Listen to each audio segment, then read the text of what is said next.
আসসালামু আলাইকুম ওরহমতুল্লাহ।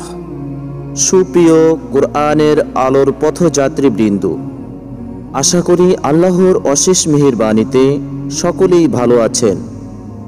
আজ আলোচনা করব জিনদের ইসলাম গ্রহণের এক ঐতিহাসিক ঘটনা নিয়ে।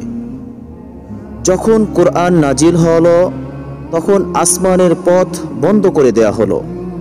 এখন আর কোনো জিন উপরে যেতে পারে না কোনো শয়তান উপরে যেতে, কেননা নবী করিম সাল্লাল্লাহু আলাইহি ওয়াসাল্লাম এর উপর কুরআন অবতীর্ণ হয়েছে।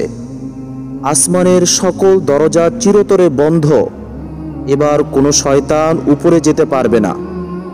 কুরআনের ভাষায় কঠিন পাহারার ব্যবস্থা করা হয়েছে। ইল্লা মান খতিফাল খতফাতা ফাতবাহু শিহাবুন সাকিব, যে শয়তানি উপরে যেতে চায় তার উপর আগুনের গোলা পুলকি নিক্ষেপ করা হয়।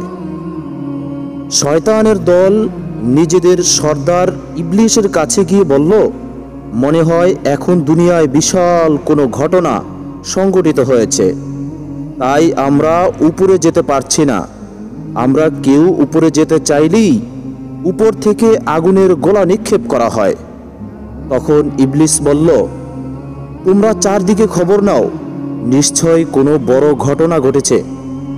ইরাকের একটি স্থানের নাম নাসিবাইন, সেখানকার জিনের দল মদিনায় এসে পৌঁছালো।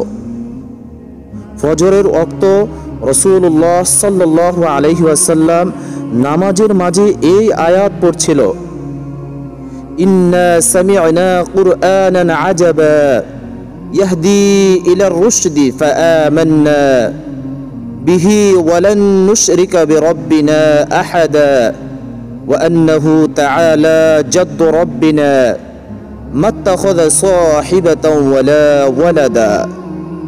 জিনের দল একটু শুনেই আকাশ বাতাস কাঁপিয়ে চিৎকার করে বলল, আরে এই তো সেই যে জন্য আমাদের আসমান বন্ধ করে দিয়েছে। এরপর তারা সকলেই চুপচাপ কুরআনের তিলাওয়াত শুনতে লাগলো। নামাজ শেষ হলে তারা রাসূলুল্লাহ সাল্লাল্লাহু আলাইহি ওয়াসাল্লামের সাথে মোলাকাত করে সানন্দে ইসলাম গ্রহণ করলো।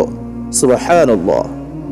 রাসূলুল্লাহ সাল্লাল্লাহু আলাইহি ওয়াসাল্লাম বললেন, এবার যাও এবং নিজ কওমের অবশিষ্ট জিনদেরকে আল্লাহর দ্বীনের দাওয়াত দাও যে আখিরি জমানার নবীর আগমন হয়েছে, তার নবুয়তের স্বীকৃতি ব্যতীত তোমরা কামিয়াব হতে পারবে না।